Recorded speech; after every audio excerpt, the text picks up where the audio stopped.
Salut à tous et bienvenue sur MLS Time, le podcast 100% MLS. On se retrouve pour une nouvelle semaine, un nouvel épisode à parler de MLS.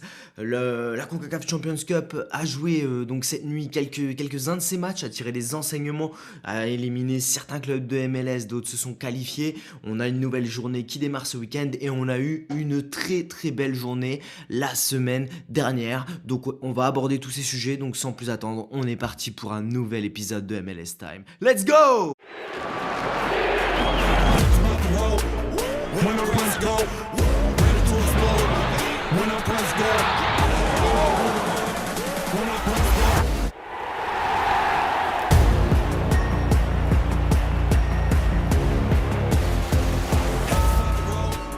When I press go.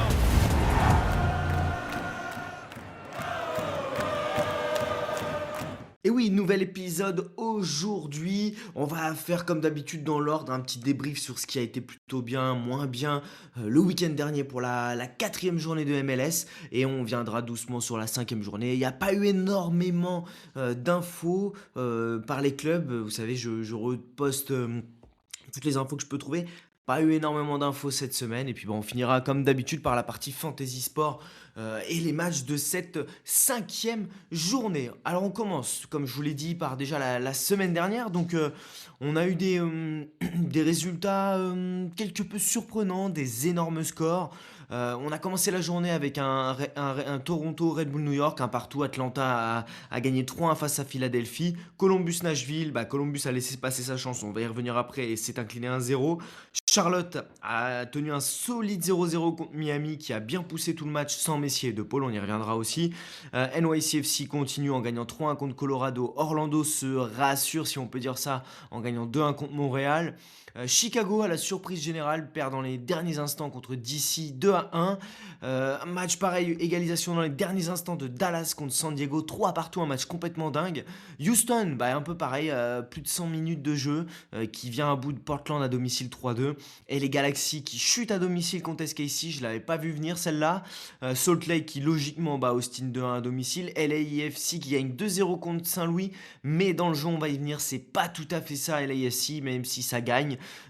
Les Revs ont éclaté, il n'y a pas d'autre mot, Cincinnati 6-1 et Vancouver a éclaté Minnesota juste après le dimanche. C'était une super journée si vous vouliez voir des buts.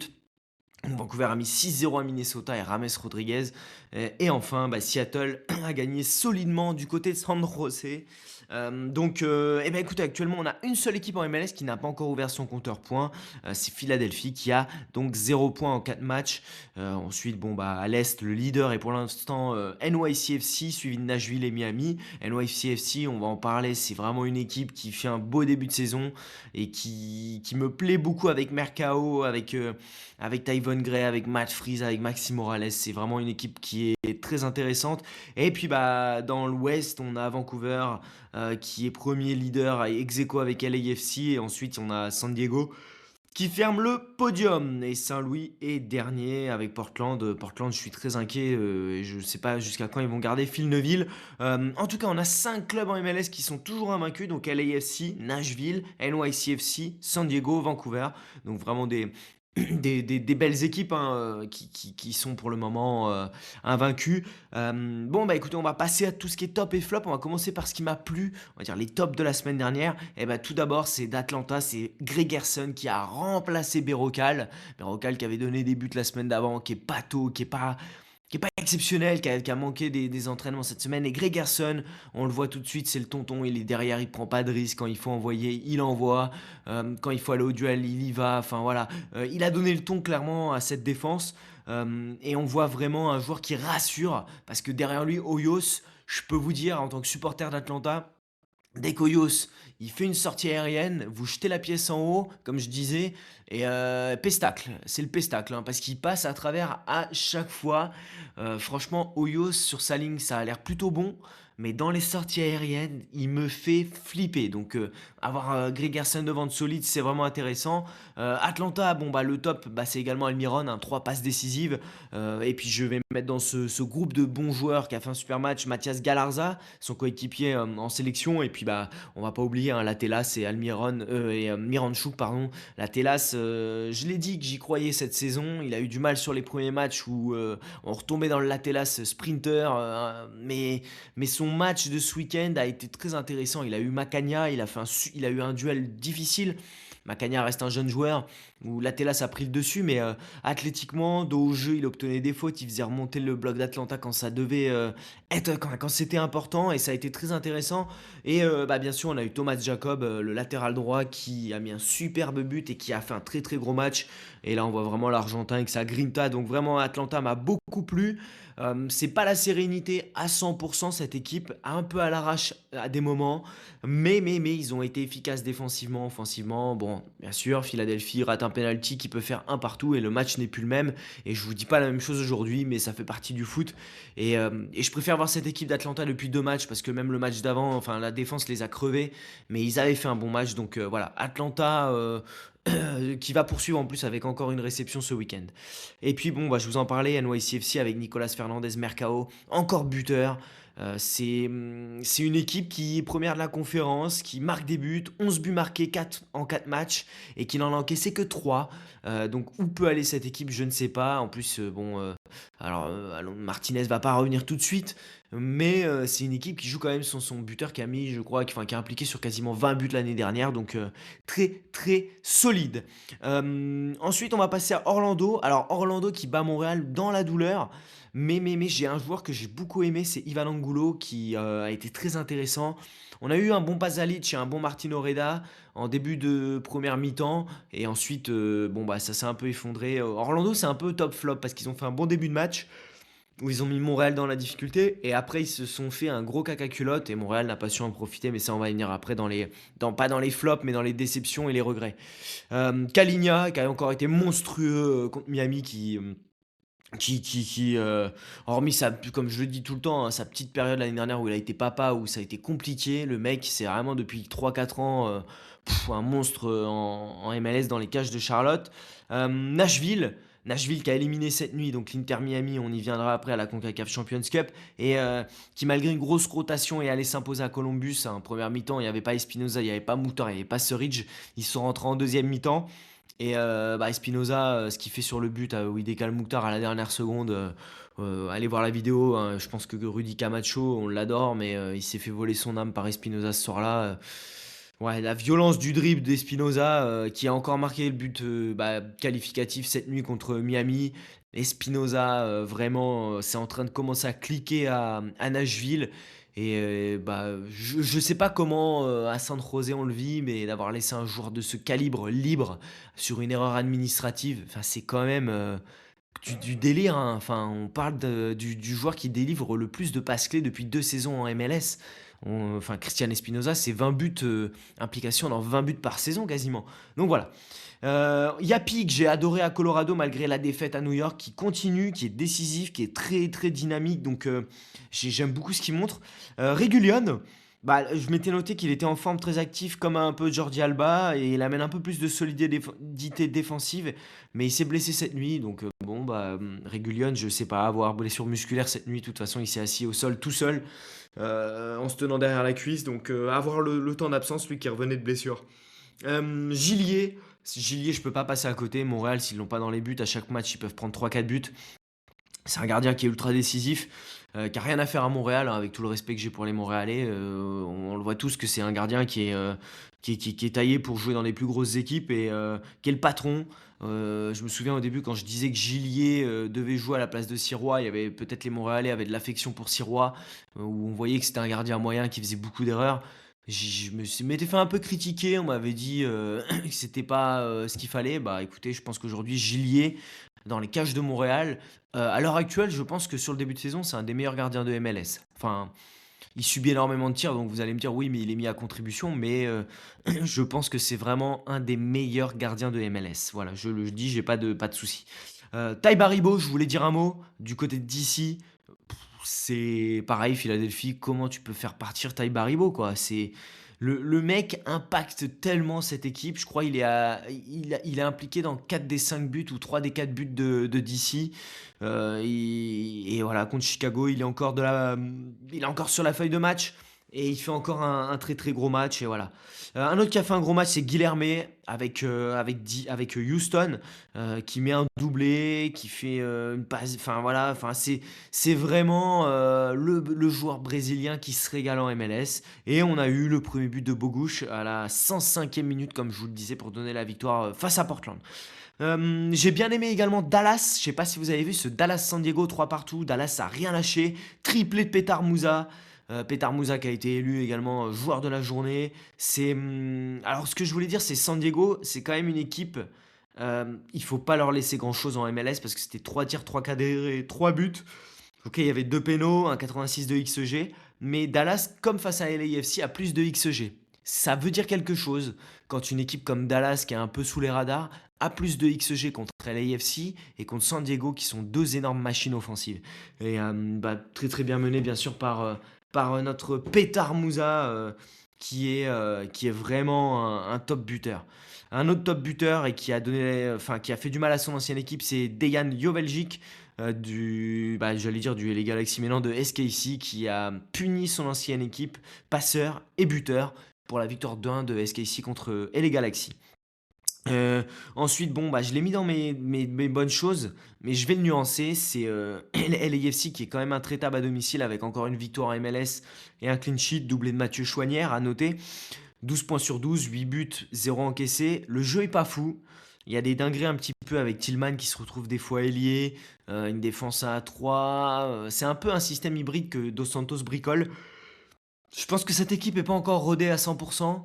Mais elle gagne. Elle s'est fait peur au Costa Rica en CONCACAF en allant gagner 2-1 dans la fin du match. Mais voilà, c'est une équipe qui a une mentalité de winner. Je pense que leur effectif est pas assez profond. Il y a encore un peu de temps pour recruter. Il y a 5-6 jours, ça va être un peu juste. Mais voilà, je pense qu'il manque un peu de profondeur et j'ai peur que les joueurs, avec la CONCACAF Champions Cup, viennent attirer la langue, même si leur début de saison est excellent sur le terme comptable et en termes de clean sheet et de points. On passe à Salt Lake. Salt Lake, j'ai beaucoup aimé. Salt Lake qui continue, qui va récupérer Diego Luna qui est entré en jeu au Latunji, qui a fait qu'une bouchée de l'équipe fantôme Austin, comme je disais la semaine dernière, de MLS. À noter, le dimanche, on a eu un super Langoni, 3 passes décisives en une mi-temps. Franchement, 2 fois la tête de Ceballos. C'est un joueur surprenant, Langoni. Et d'ailleurs, je suis surpris parce qu'il prend les coups de pied arrêtés à Carles Rill. Carles Rill qui a été bon, ouais, mais tu sens qu'il fait 33 ans, hein. Alors, il est dans les bons coups, il délivre alors une passe des noms parce qu'elle est déviée par le gardien. Mais il a plus la même emprise, je disais, dans le jeu. Alors, c'est pas la même emprise en termes de passes et tout ça, parce que ça, il les fait toujours magnifiquement bien. Mais c'est plus dans le terme de l'activité. Il est plus au four et au moulin. Voilà, c'est plus le Carles Rill, mais c'est normal qu'on avait il y a encore un ou 2 ans. Donc à suivre, parce que c'est quand même un joueur qui va être ultra important. C'est le game changer normalement de cette équipe. Mais c'est bien de voir qu'il y a aussi des joueurs à côté qui se révèlent, comme Langoni qui a eu quelques pépins physiques et qui est très bon sur ce début de saison. Alors je reste MLS parce que cette nuit Vancouver s'est fait éliminer par Seattle en CONCACAF Champions Cup en perdant 2-1 après un partout à l'aller. Mais je disais en MLS qu'il n'y avait pas de fatigue parce que depuis 2 saisons c'est une équipe qui enchaîne, qui met des dérouillés à tous ceux qui se présentent chez eux. Sébastien Berhalter est vite que tu ailles en Europe. C'est en train de devenir un joueur 8 et demi, 10 quand il a envie, qui sait attaquer, qui sait défendre, qui tire les coups de pied arrêtés, c'est impressionnant. Takaoka dans les buts, je voulais le souligner, qui fait un énorme match, qui est dans l'équipe de la semaine. Ils n'avaient pas Blackmon. On est sur une équipe quand même qui arrive à faire tourner et gagner 6-1 6-0 contre une équipe de Minnesota qui n'avait pas fait un début de saison dégueulasse. Donc bravo à Vancouver qui continue. Bon après, voilà, une autre équipe qui a été, intéressante, c'est Seattle. Seattle, ça fait pas le bruit sur le début de saison, ils ont toujours leurs blessés, ils ont Yemar en moins, ils font jouer un gamin qui est incroyable, Andrew Thomas dans les buts, c'est solide et c'est une équipe qui gagne en taille patron, qui va embêter tout le monde de toute façon sur son synthétique ou même à l'extérieur. C'est une équipe qui j'ai l'impression qu'ils ont fait un peu de cette CONCACAF Champions Cup un objectif. En tout cas, en éliminant Vancouver, j'espère. Je pense qu'ils vont embêter pas mal d'équipes cette saison. Cette équipe de Seattle sera toujours de toute façon dans les 3 4e de la conférence et qualifiée pour les playoffs, hein, sauf accident. On passe aux choses qui m'ont un peu moins plu. C'est pas vraiment un flop, mais les Red Bull New York vont avoir des regrets de leur match nul à la dernière seconde décroché à Toronto. En fait, c'est une équipe qui a les problèmes, qui a les avantages et les défauts de sa jeunesse. Sur le premier but encaissé, tu dois jamais le prendre, une transition de corner. Georgi Mihailovic décale sa loi en 2 passes, ça fait but. Enfin, tu as zéro sécurité en défense. Je pense que quand je dis jeunesse, c'est pas que les joueurs, hein, c'est Bradley aussi qui est un très jeune coach. Mais cette équipe, elle va tout le temps de l'avant. Ce que j'ai trouvé dommage, c'est que face à un bloc regroupé de Toronto, ils se sont un peu butés les dents dans les 30 derniers mètres. Ça a manqué de bons choix. Ils ont été un peu maladroits. Après, ils ont un penalty flagrant pour moi sur Julian Hall qui est pas sifflé. Enfin, flagrant pour moi, il y a vraiment penalty. Ils peuvent nourrir des regrets. Et à l'inverse, je resterai dans le négatif. Cette fois-ci, c'est Toronto. Alors oui, ils ont un Cifuentes qui est partout. On croirait voir Matuidi de la grande époque, à toute proportion gardée, bien sûr. Mais à domicile, c'est chiant à jouer. Ils ont des joueurs de classe. Sargent qui rentre. Mais bah, ils se font punir par... quand même, avec Zimmerman derrière, avec une équipe d'expérience, ils se font punir. Bah, c'est une équipe qui n'a pas montré grand-chose dans le jeu. Ça fait 2 matchs où c'est plus compliqué. Donc voilà, Toronto méfiance. Ensuite, je voudrais dire un mot d'Atlanta. Donc c'est Elias Baez. Je suis vraiment pas emballé. Alors oui, il défend comme un âne, il provoque un penalty n'importe comment.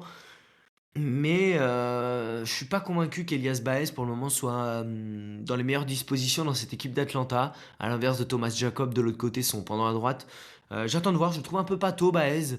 Bon après il est impliqué sur un des buts, mais en termes défensifs, je trouve que c'est le genre de défenseur euh, qui veut systématiquement récupérer le ballon. Vous voyez, il accepte pas de perdre un duel. C'est comme un peu Zabarni quand il arrive au PSG, il acceptait pas de perdre un duel et du coup ils font des fautes, des pénalties. Et je trouve que c'est des erreurs de jeunesse, mais c'est dommage. Philadelphie, bah, bien sûr obligé de les mettre dans les flops, hein. Les Philadelphie a pris 0 points en 4 matchs. Je reste persuadé que c'est une équipe qui a de la qualité, mais que il manque cruellement de confiance, à l'image du penalty raté par Iloski contre Atlanta qui peut les ramener à un partout. Et même Sorensen Carnell l'a dit en conférence de presse à la fin du match. Il disait que c'était à l'image d'une équipe qui n'a rien pour elle. J'ai trouvé ça un peu fou de dire ça quand tu es le coach, de dire que bah ouais mon équipe elle a rien pour elle en ce moment, on se fait un peu éclater et bah, y a rien qui tourne dans notre sens. C'est bien de le voir, mais je trouve que c'est difficile de le dire et de l'entendre quand tu es joueur. Après peut-être que c'est sa façon de manager. En tout cas, je reste persuadé que Bradley Carnell sur les saisons 2 a des choses à nous prouver parce que c'est pour le moment décevant. Je vais ensuite arriver à mes amis de Montréal et le cas Ivan Raimé. Alors là, on en a eu pour tous les goûts. On nous a dit que c'était par rapport à ses situations contractuelles, comme quoi il a un nombre de matchs où je crois qu'il est. J'ai vu passer un tweet. Je crois il peut jouer que 45 minutes dans les 8 prochains matchs ou un truc comme ça. Sinon, la clause de son prêt avec option d'achat est activée. Donadel a dit en conférence de presse que c'était un choix tactique. Bah, si c'est ça, t'es mauvais, Donadel, parce que quand Ivan Raimé rentre, Orlando n'a plus rien. Il prend le jeu à son compte. Alors, Prince Owuzu, j'ai absolument pas compris l'attitude vis-à-vis d'Ivan Raimé. Faut savoir rester à sa place. Je t'adore Owuzu, mais reste à ta place, s'il te plaît. Quand tu rentres un magicien à côté de toi, tu le laisses faire sa magie et tu l'assistes. Enfin, Ivan Raimé est rentré. C'est un joueur, on sait qu'il a du déchet parce qu'il va provoquer, qu'il va tenter des passes, des dribbles. Il a mis le feu à Orlando. Et Owuzu, la seule chose qu'il a eu, c'est de la frustration à lui beugler dessus. Mais moi, je suis Raimé, je lui dis, mais tu te prends pour qui, toi? Enfin, je pense qu'il y a embrouille. Je vous invite à regarder les 20 dernières minutes de Montréal-Orlando. L'attitude de Owuzu, c'est pas l'attitude d'un gars qui a le brassard autour de son bras, hein. C'est l'attitude d'un connard qui a un boulard pas possible. Et pourtant, j'adore Owuzu et vous le savez, hein. Franchement, détestable sur cette fin de match. Alors qu'Ivan Raimé, bon bah voilà, il a fait vraiment des différences. Dommage, ça n'a pas payé pour Montréal. Mais en tout cas, bah, Donadel, si c'est pas une affaire de contrat, ce pourquoi tu mets Raimé sur le banc, bah, c'est que t'es pas un bon coach. Parce que Sinchouk, encore une fois, il nous a rien montré. En plus, il était pas forcément à sa place préférentielle. Non, non, je suis désolé. Montréal il ne fait pas un mauvais match le week-end dernier, mais se fait crever une fois de plus, pas par ses joueurs cette fois-ci, mais par son coach. Si c'est pas les joueurs, c'est le coach. Il y a toujours un truc dans ce club, il y a toujours un joueur, un coach. Il y a toujours un truc pour crever l'équipe en fait, c'est dommage. Il n'y a jamais tout qui va ensemble. Bah si, il y a eu au Red Bull New York, tout allait ensemble. Mais bon, pas de hasard, Ivan Raimé a été sur le terrain. Voilà, je voulais aussi dire pas Ivan Raimé, mais Aviles et Efraín Morales sont fait martyriser en début de match par Angulo. Loturi, c'est catastrophique, hein, de pire en pire. Alors oui, je vous disais entre Piet ou Loturi, je sais pas lequel prendre.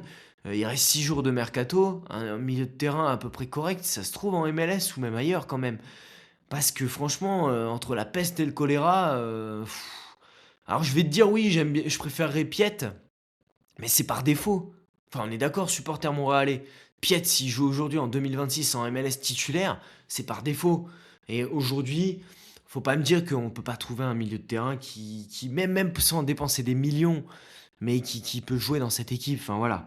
Il y a quelque chose qui m'a fait assez rire, c'est que la mère de Jalen Neal, donc le défenseur central, a mis un petit commentaire comme quoi l'équipe aurait pas perdu s'il avait joué. Je suis pas loin d'être d'accord avec elle.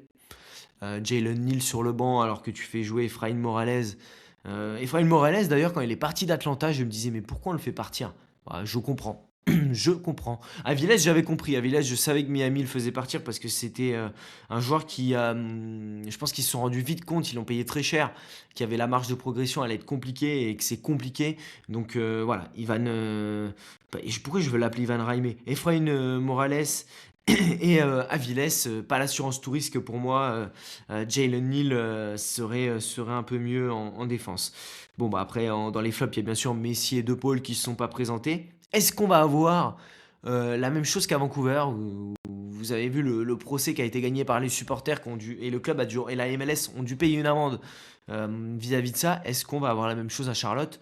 J'ai lu une connerie sans nom qui disait que 80% des billets de Charlotte avaient été vendus grâce à la venue de Messi et de Paul. C'est du bullshit, hein. Charlotte, ils n'ont pas besoin de Messi et de Paul pour au moins faire 30 000 spectateurs toutes les semaines. Donc oui, ça a peut-être rajouté du monde, mais pas 80% du stade. Non, non, c'est des conneries.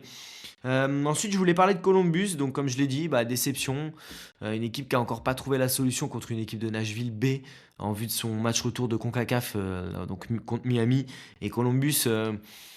alors, c'est pas que c'est inquiétant, mais je retrouve pas les mêmes principes de jeu qu'il y avait sous Nancy ou oui, bon, c'est un coach différent, mais c'est une équipe qui est, je trouve, un peu désorganisée, qui est pas ensemble et qui manque d'occasions. Je trouve qu'ils ont pas beaucoup d'occasions, ils se procurent pas d'occasions et le peu que tu as, bah, il faut vraiment les mettre dedans, sinon tu es en difficulté. Euh, Ensuite, je voulais parler de Portland. Bon, bah, quand est-ce que Phil Neville se fera virer? Parce que c'est quand même très compliqué avec ce coach. Et Portland, qui est dans le dur encore une fois en ce début de saison. Un peu comme Chicago. Chicago, je voulais en dire. Que se passe-t-il? Une victoire, un nul, deux défaites. Il n'y a rien qu'à changer vraiment dans l'effectif. Mais on sent un Zinkernagel qui trouve pas ses marques sur ce début de saison. Je pense que l'année dernière, il fait une saison hors norme. On rappelle, c'est un joueur qui est TAM, hein, il n'est pas DP. Donc j'attends de voir quand même Chicago, qui a eu un gros début de championnat avec des adversaires quand même relativement solides. Donc à voir ce que ça va faire. Et enfin, je voulais parler de Minnesota et Cincinnati à mettre dans le même panier. Alors Minnesota, bon, ils subissent deux penalties. Michael Boxall, j'ai fait un tweet hier que j'ai vu d'un suiveur de Minnesota. Avec lui, c'est 2 matchs de victoire. Et sans lui, c'est 2 défaites et je crois et quasiment 9 buts encaissés.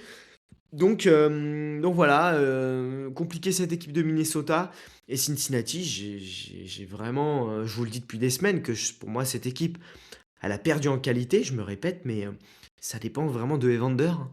Il y a même quand en deuxième mi-temps Denki rentre, OK, ils sont entre 2 matchs de CONCACAF, mais tu peux pas te faire crever comme ça sur 2 buts sur coup de pied arrêté, un centre.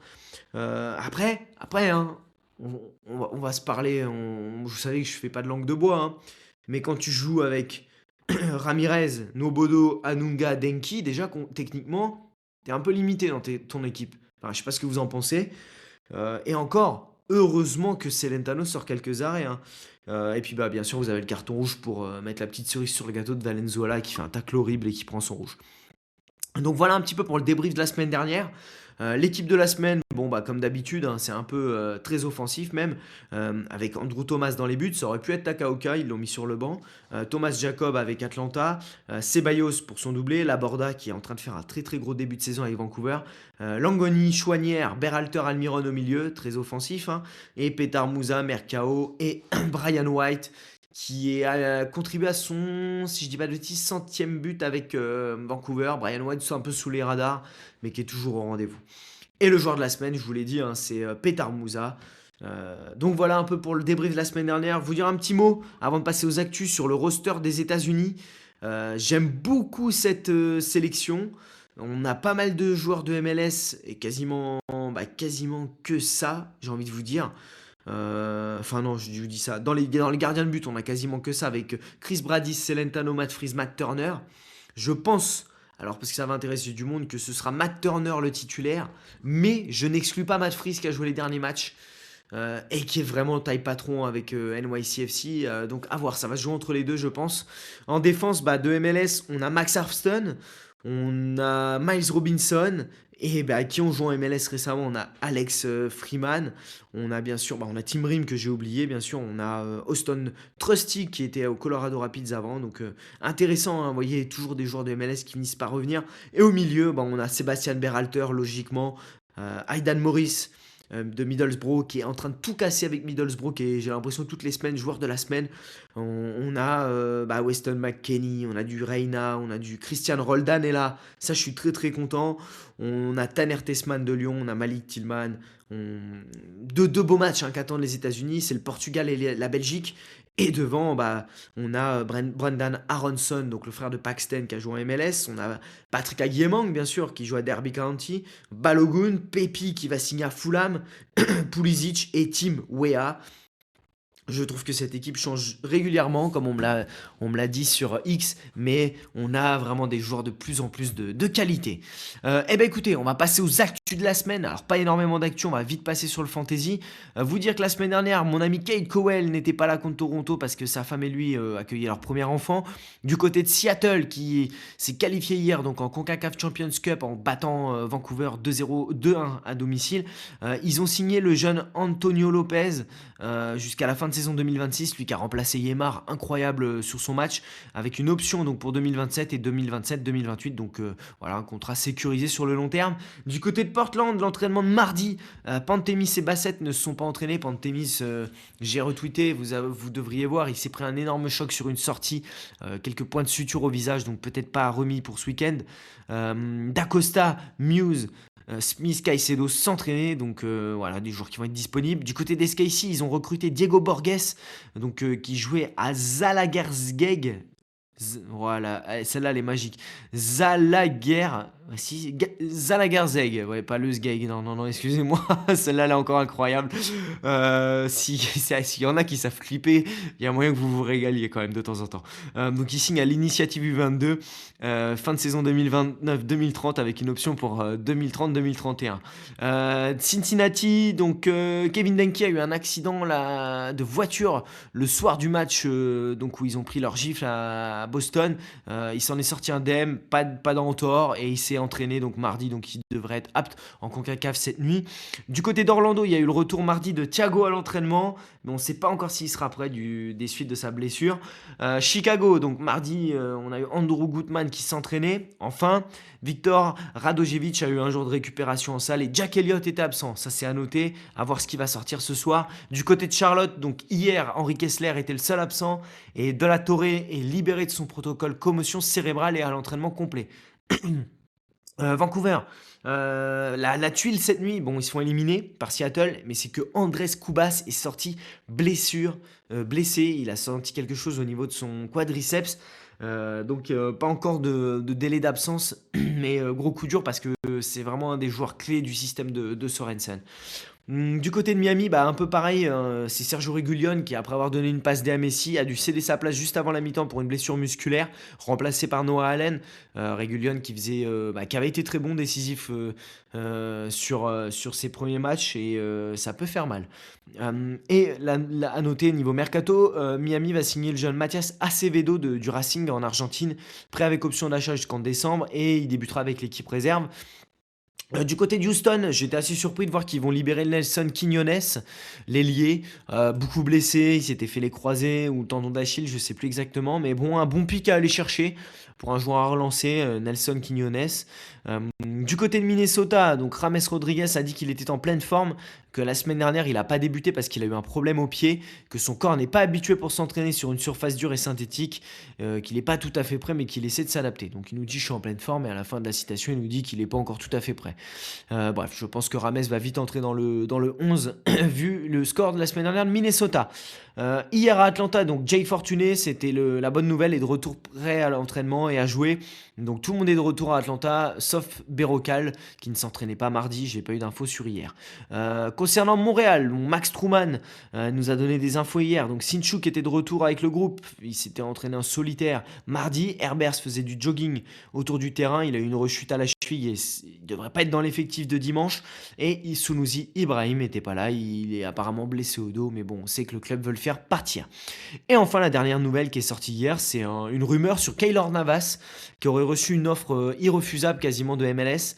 Alors certains disent que c'est Miami, mais j'ai du mal à y croire. Quant à Miami, t'as déjà Sinclair, Rios Novos, Barraza, mais que les Pumas auraient quand même l'avantage parce qu'il est très bien adapté au Mexique, donc ce serait l'avantage famille pour le Mexique et financier pour la MLS. Donc à suivre si Keylor Navas vient en MLS ou non.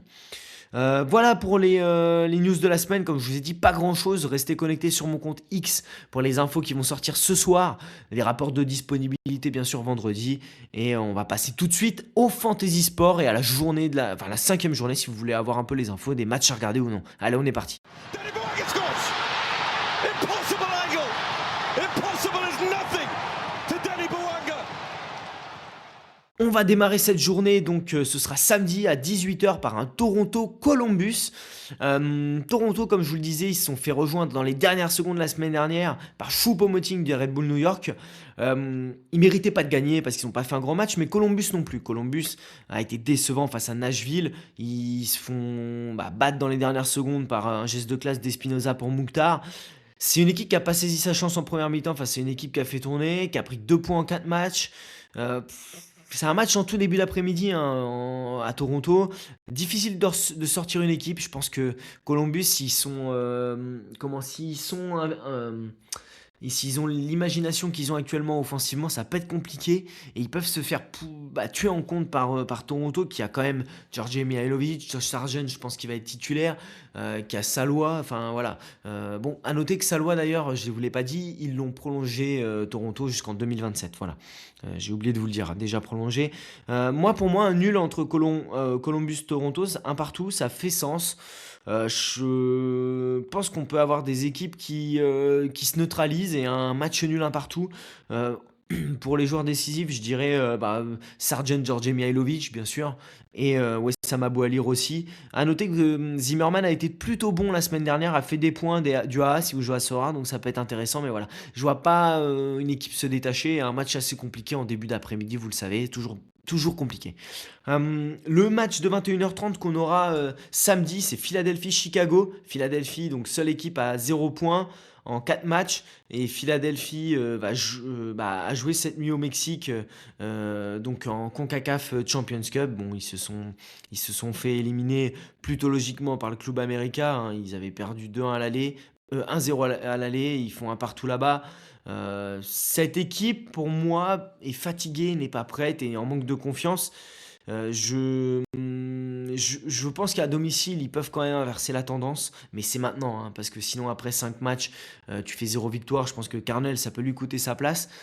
Chicago va pas forcément mieux, hein. Comme je vous le disais, on n'a pas un Zinkernagel étincelant. Il est quand même décisif, mais même Bamba est décevant. Je pense on a un match où on peut avoir des buts. Je vois pas un match nul du tout. Donc là, dans ce match-là, bon, bah, vous avez Zinkernagel et Kuipers qui est vraiment le buteur et tireur de penalty. Et de l'autre côté, Ariel. Ariel, mine de rien, il fait du scoring sur Sorare malgré le nombre de buts encaissés. Donc en défense centrale, ça peut être un très bon pick. Ensuite, à 23h15, on aura un bon petit Nashville-Orlando. Nashville qui a éliminé donc Miami en faisant un partout, mais la règle du but à l'extérieur compte en CONCACAF. Certains hier dans le live de Zach Nani s'étonnaient. Bah oui, il n'y a pas que l'UEFA, il n'y a pas que l'Europe, les copains. Oui, en Europe, le but à l'extérieur ne compte plus, mais en CONCACAF, c'est une autre fédération, il compte. Donc Miami a fait un partout et vu qu'il y a eu 0-0 à l'aller, ils sont éliminés. Et certains d'ailleurs, petit aparté, ont dit que je détestais Messi. Enfin, non, pas du tout, je déteste pas Messi. Ce que j'aime pas, c'est ce que Miami fait dans la gestion. Alors oui, ils ont gagné la MLS Cup l'année dernière, mais c'est une équipe qui se rend détestable. Vous voyez? C'est une équipe que tout le monde devrait aimer. Après, bien sûr, hein, je supporte le PSG. Tout le monde déteste le PSG et aime détester le PSG ou les critiquer. Sauf depuis 2 ans. Parce que que des bons mecs, ferme sa bouche, ça joue. Déjà, Miami, ils ont un coach qui est insupportable. Il s'est fait expulser la semaine dernière, mais Mascherano, t'as envie de le gifler à chaque fois que tu le vois. Luis Suarez, beaucoup de gens ne l'aiment pas. T'as une équipe qui a une masse salariale très discutable, avec un peu de magouille. Donc ouais, ils font en sorte qu'on les déteste ou qu'on ne les aime pas. Et moi, depuis le début, je suis resté droit dans mes potes, j'ai dit que Nashville allait les éliminer. Bah c'est ce qui est arrivé. Donc quand je fais un tweet hier, allez ciao Messi, en reprenant mon tweet de l'époque, c'est ciao, j'aurais pu mettre ciao Miami. Donc voilà, j'ai aucune haine contre le meilleur joueur certainement de l'histoire du football. J'ai aucune rancune envers ce qu'il a fait au PSG. Au PSG, il est venu préparer sa Coupe du Monde, il l'a préparé, il l'a gagné. Voilà, bref. Donc on y revient, Nashville-Orlando. Donc Nashville aura joué cette nuit contre Miami. Orlando, c'est vraiment pas enfin, c'est rassuré en gagnant contre Montréal, mais vraiment pas fou. Nashville, c'est une machine, hein. Je vous l'ai dit, hein, c'est une machine bien huilée. Je pense pas qu'ils vont faire tourner, puisqu'après il y a la trêve internationale. Je pense qu'ils vont éclater Orlando. Vraiment, hein, je pense qu'ils vont les éclater. Donc là, allez-y, hein, le stack Nashville, hein, Mukhtar, Surridge, Palacios, Espinoza, Chouake, Narar. Allez-y, hein, franchement, faites-vous plaisir. Woledzi même. Là, vous avez moyen de faire un bon truc. Et je pense qu'Orlando ne va pas exister. Je vois bien Nashville gagner 2-2 ou 3-1, 2-0 ou 3-1, un score comme ça avec au moins 2 buts d'écart. On passe au match de la nuit, donc là ce sera encore à minuit et demi, donc plutôt cool dans la nuit samedi à dimanche avec un Atlanta DC United, donc que je vais regarder bien sûr, parce que ça m'intéresse Atlanta, vu que c'est mon équipe, et que DC c'est une équipe épine dans le pied. Cette saison, c'est une équipe qui est pénible à jouer, qui a failli faire un nul contre Miami, qui a battu Chicago chez elle, qui se redéplace à Atlanta, menée par un grand Ty Baribo. Je pense que on n'aura pas de clean sheet sur ce match parce que c'est une équipe qui se livre un petit peu plus d'ici, qui a un grand gardien, Sean Johnson, vous le savez. Mais Atlanta reste sur un match plutôt correct contre Salt Lake, un bon match contre Philly. Tout n'est pas parfait, je vous l'ai dit. Troisième match à domicile d'une série de 4 pour Atlanta. Après, il faut engranger les points. Donc, sur ce match-là, je vois des buts. Donc, Almiron, Latelas, vous le savez, Miranchuk. Mais, de l'autre côté, il y a Baribo. Il y aura aussi Thomas Jacob à Atlanta, bien sûr. Mais il y en a un, Mati Peltola. Peltola qui fait comme l'année dernière des scores monstrueux sur Sorare. Franchement, ça mérite de jeter un petit coup d'œil. Peltola au milieu de DC. En même temps, on aura un Charlotte Red Bull New York. Deuxième match de suite pour Charlotte à domicile, toujours solide à domicile, enfin on les présente plus avec Kalinja et leur forteresse, leurs supporters. Je suis curieux de voir les Red Bull New York, enfin c'est une équipe encore expérimentée qui a failli se faire avoir à Toronto. Je pense que leur jeunesse va leur coûter le match, vraiment, hein. Charlotte pour moi à domicile c'est vraiment une équipe très expérimentée qui va leur permettre de gagner. En plus, on n'a pas de nouvelles, mais Justin Che est sorti sur blessure musculaire la semaine dernière. Apparemment, c'est une déchirure musculaire. Ça, c'est une énorme perte. Le mec est vraiment fort et très solide. Techniquement, c'est sûr.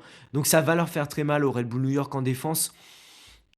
Parce que Tim Parker, avec son âge qui commence à avancer et sa lourdeur, j'ai peur que ça fasse mal avec la vitesse de Toclomati, Zaha, Vargas, Abada.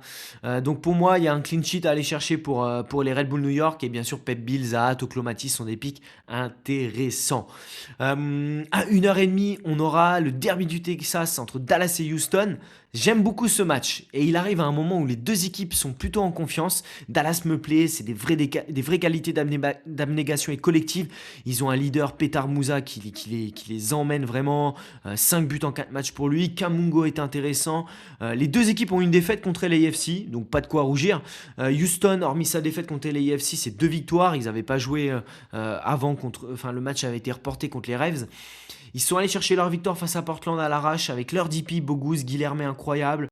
Match intéressant, un derby, je vois des buts, je privilégierai les attaques moi à votre place. Donc Guilherme Moussa bien sûr, Maglin, Bogus, Kamungo, Hector Herrera s'il rejoue parce qu'il a été plutôt bon, il a délivré une passe D à Guilherme. Donc voilà, un derby du Texas que je pense regarder et qui risque d'être très sympa. En même temps, on aura un match. Alors lui, si vous le regardez, c'est vraiment que vous avez vraiment des joueurs sur Sorare ou dans votre fantasy. C'est SKC Colorado. C'est un match qui est assez dur à juger. Je pense qu'SKC va me faire mentir. Ils me font mentir un peu dernièrement. Je disais que c'était une équipe très très faible. Alors oui, sur le papier, c'est très faible individuellement. Mais ils mettent des buts. Joe Belgique est impliqué dans 3 des 4 buts. SKC, ils ont déjà pris quand même 7 buts en 4 matchs. Et pas de clean sheet. Et les Rapids, ils se sont inclinés 3 à New York. Et à l'extérieur, c'est une équipe qui se déplace mal. Je pense qu'SKC peut jouer un mauvais tour à Colorado. Je vois des buts, pas de clean sheet, mais je sais pas pourquoi je sens que SKC peut s'imposer 2-1 ou qui 1-2-2. Enfin, je vois des buts, donc Joe Belgique, Manu Garcia, Navarro, Yapi, voilà des pics intéressants. Mais je sais pas, je penche plus pour SKC qui s'est rassuré mine de rien avec cette victoire 2-1 contre les Galaxy la semaine dernière. En même temps, on aura un Saint-Louis New England. Pareil, celui-là, si vous le regardez, c'est que vous êtes motivé. Saint-Louis, c'est compliqué. Les Revs aussi. Saint-Louis a l'avantage de recevoir. Alors, je dis oui, les Revs, c'est compliqué. Ils ont battu 6-1 Cincy. Mais en déplacement, c'est pas une équipe qui me rassure. Saint-Louis, c'est un but marqué en 4 matchs, un point pris. Ils ont fait un match correct contre LAFC, mais encore une fois, ça suffit pas. Les Revs, ils se sont rassurés face à une faible équipe de Cincinnati qui avait fait tourner. Pour moi, les pics, je dirais Artel, Rill, Carles Rill et Turgeman. Turgeman, j'aime beaucoup devant à New England. Donc, je pense qu'on peut avoir des buts dans ce match-là, mais j'irai pas sur les défenses. J'irai vraiment plus sur les joueurs offensifs. Ensuite, à 1h45, donc un quart d'heure après, on aura un match qui va être sympa. Austin, LAFC, entre donc LAFC qui a joué au Costa Rica, qui a failli perdre ses nerfs et sortir, qui a gagné le match à la fin, qui était mené 1-0. Austin, je reste sur ma position, c'est une équipe insignifiante que j'ai un peu regardé contre Salt Lake, ils ouvrent le score et après plus rien. C'est une équipe, je vous le dis toutes les semaines, mais voilà, si elle n'existait pas, elle nous manquerait pas. LAFC est favori. Bien sûr, même à l'extérieur, même si c'est poussif, même s'ils vont enchaîner encore un déplacement. Son Bonga, ça clique pas, certains le disent sur ce début de saison. Oui, en effet, ça ne clique pas. Après, ça fait que 3-4 matchs. Enfin, il y a eu la CONCACAF. Moi, j'attendrai. Hugminson, c'est quand même impliqué dans 7 buts depuis le début de saison. On va relativiser. C'est plus Bonga qui est un peu décevant, qui est un peu poussif, fatigué. Mais bon, on est sur un début de saison, les joueurs enchaînent. Faut digérer une prépa physique. Donc moi je me ferai un avis au bout de 10 matchs en MLS ou même dans 4 matchs, ça fera 8 matchs pour vraiment savoir. Mais voilà, pour moi c'est encore des pics intéressants. Son Bouanga, Porteus, Segura, Lloris, je pense qu'ils peuvent aller chercher un clean sheet même à Austin à l'AFC. On aura à 3h30 un Vancouver-San José. Un Vancouver bon, bah, qui sort de CONCACAF, qui va pouvoir se focus 100% MLS. Seattle mérite sa victoire sur les deux matchs. Ils ont été très solides. Moi, je mets Vancouver favori à domicile, bien sûr. Vous savez, cette machine. Donc, San José, une équipe surprenante, mais je ne les vois pas exister, même avec la fatigue de Vancouver. Donc, je dirais Brian White, Berhalter, Muller, voilà. Même en défense, hein, Takaoka peut garder le clean sheet et gagner ce match. Je les vois gagner ce match, Vancouver, et marquer au moins 2 buts. On passe au match de dimanche parce qu'on va avoir quelques matchs dimanche. À 18h, on aura un Cincinnati-Montréal. Donc Cincinnati, ils vont jouer cette nuit, donc on est jeudi, donc ils vont jouer au Tigres cette nuit. Ils ont gagné 3-0, donc ils n'ont quand même pas le droit de faire de faux pas. Je fais les favoris sur ce match, mais je suis pas convaincu. Montréal, pour moi, il y a un truc à aller faire à Cincinnati, mais encore faut-il mettre la bonne compo, que les joueurs cliquent tous ensemble. Donc beaucoup de paramètres à prendre, même si je pense qu'il y aura des buts des deux côtés. Donc Evander Denki, c'est intéressant. Ivan Raime Owuzu également. Donc moi je pense que vraiment Montréal peut aller les embêter avec la fatigue accumulée et ce qu'ils ont montré contre les Ravs, cette équipe de Cincy. Mais bon, voilà. C'est un match où Montréal devra être taqué. À 18h en même temps, on aura NYCFC Inter Miami. Nicolas Fernandez Mercado, le magicien, avec Matt Freeze et Papi Morales, ils vont recevoir Messi. C'est pas évident à juger ce match-là, je vous le cache pas. Est-ce que l'élimination va faire mal à Miami? Miami, je pense pas qu'ils vont faire tourner. Après une élimination, ils vont vouloir rebondir. Donc je dirais que Messi est toujours un bon pick. De Paul, Mercado, bien sûr. Après, je dirais vraiment sur les attaques. Je pense que Miami peut se faire secouer à New York, hein. Cette équipe de New York, attention, c'est une équipe très offensive. Et encore une fois, la défense de Miami laisse un peu à désirer. À 19h30, vous voyez, je vous ai dit, on a des matchs à des belles horaires dimanche. On aura Minnesota-Seattle. Donc Minnesota va devoir réagir après sa gifle reçue par Vancouver donc la semaine dernière. Et Seattle va devoir enchaîner. Seattle qui est privé de d'Iemar, de quelques cadres. Mais c'est un match qui va être compliqué. Seattle se déplace après avoir reçu en milieu de semaine. Je pense que Seattle peut aller faire un résultat. C'est une équipe surprenante qui, même avec les jeunes, Schmetzer arrive à faire marcher cette équipe. Donc, clairement, je n'exclus pas de voir Seattle l'emporter.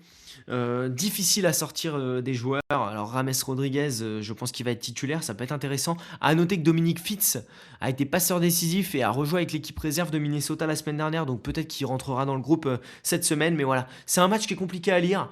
Où je ne mettrai pas ma main à couper que Minnesota va vraiment tenir un résultat contre Seattle et l'inverse pareil. Je ne mettrai pas ma main à couper que Seattle va aller gagner ou faire un résultat à Minnesota.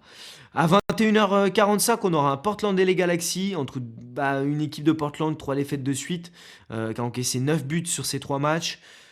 Je sais pas comment ils peuvent garder Neuville. Velde disait qu'il faisait un début de saison poussif, mais ils ont quand même de la qualité, hein, Portland, hein. C'est fou de pas réussir avec cette équipe à la faire fonctionner. Et les Galaxy, bon, normalement, ils devraient valider leur qualif en CONCACAF après avoir gagné largement au match aller à Mount Pleasant. Ça devrait le faire. Mais voilà, bon, c'est en Jamaïque, c'est un déplacement. C'est une équipe irrégulière qui était privée de Gabriel Peck la semaine dernière et de Pinsil, donc ça s'est ressenti contre SKC. Moi, je vois quand même les Galaxy les embêter, Portland. Après, je vois pas de clean sheet dans ce match, donc je pense qu'il faut aller plutôt sur des Velde, Peck, Klaus, Royce. Eric Thomier a été intéressant la semaine dernière avec les Galaxy. Donc voilà, un peu les joueurs offensifs à privilégier dans ce match-là. Et le dernier match, le Sunday Night Match, ce sera à minuit. Dimanche, San Diego Salt Lake, intéressant. San Diego qui s'est fait éliminer cette nuit en CONCACAF après son bon résultat 3-2 à domicile, qui prend 4-0, McVie se fait expulser. San Diego a enchaîné, je sais pas, après ils retrouvent leur terrain, donc c'est une machine bien huilée. Normalement qui devrait aligner l'équipe type, donc bien sûr vous le savez, Dreyer, Zverskov, ça va être intéressant. À voir San Diego avec le retour de Diego Luna, c'est une équipe qui a un peu de mal à se déplacer, donc à voir. Moi je vous mets bien sûr San Diego comme en favori, Manu Dua, Zverskov, Dreyer, Ingvartsen, ça va être intéressant. Et le gardien, bon À voir. On ne sait toujours pas qui est vraiment le gardien numéro 1. Sisniega, la semaine dernière, a joué, a coûté un but, mais après a été plutôt correct. Mais bon, enfin voilà, il a mis quand même son équipe en difficulté. Et en CONCACAF, c'était Ferré qui a joué. Donc je pense que c'est plutôt lui, le jeune gardien, qui tient la corde. Eh bien écoutez, on arrive au bout de cet épisode. Un grand merci à vous d'avoir encore été présent. Écoutez, comme d'habitude, si vous le voulez bien, merci de liker le podcast, vous abonner pour le référencement et de ne pas oublier à le repartager. En tout cas, un énorme plaisir de parler MLS encore une fois avec vous cette semaine et je vous dis à la semaine prochaine pour un nouvel épisode de MLS Time.